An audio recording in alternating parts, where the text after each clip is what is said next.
Welcome back to Take Action News, everybody. David Shuster here. We were just talking a little bit about the story in West Texas that the media could not focus on, or couldn't seem to focus on for the most part a week ago. They were all focused on Boston. Well, there's an issue related to Boston that the media has decided largely not to touch, and that is the issue of civil liberties. By now, many of you have probably seen this frightening video of police going door to door in Watertown, Massachusetts, when they were looking for one of the remaining suspects, and they were literally screaming at the top of their lungs, dressed to the nines in, black armor with their guns pointed. They were screaming at people inside these homes to get out of their house, to get the blank out of their house, put their arms up.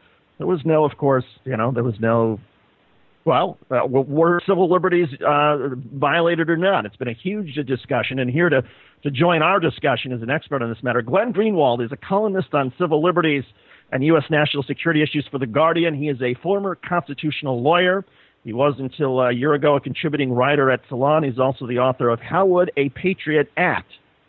It's a critique of the Bush administration's use of executive power. Glenn Greenwald, thanks for being part of the program today. Great to be with you, David. So, Glenn, what did you make of the police going door to door without warrants, essentially screaming at people, pointing their guns at all kinds of folks in the town of Watertown, Massachusetts a week ago? Was that justified?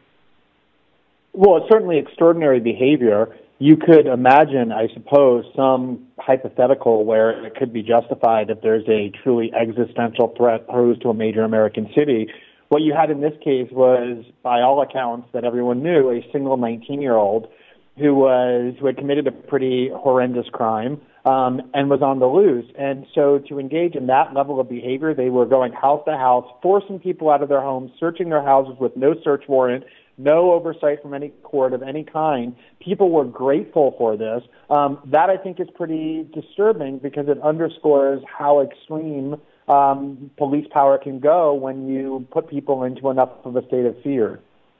And when we have, you mentioned the people supporting us, when we have people on the scene essentially encouraging police and saying, by all means, go house to house, I suppose because people are frightened, we all lose something, right? Because then if somebody decides, well, wait a second, what about the Fourth Amendment right against unreasonable search and seizure? What about, having some sort of warrant or some sort of judicial supervision? That goes out the window.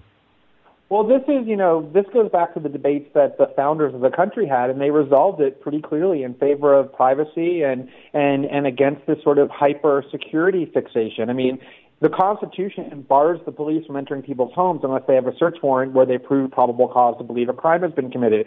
It would be much better, much easier to catch very violent, dangerous criminals or rapists or murderers who are on the loose if we just allowed the police to enter our homes at will, to read all of our emails, to listen on whatever telephone calls they want. And the founders a long time ago decided that we are willing to give up some measure of security in order to have a basically free society. And once you start saying the only value that matters is being safe, I don't want to be scared, I'm willing to let the police do whatever they want, including enter my home at will, you're really fundamentally, radically degrading the kind of society that we have.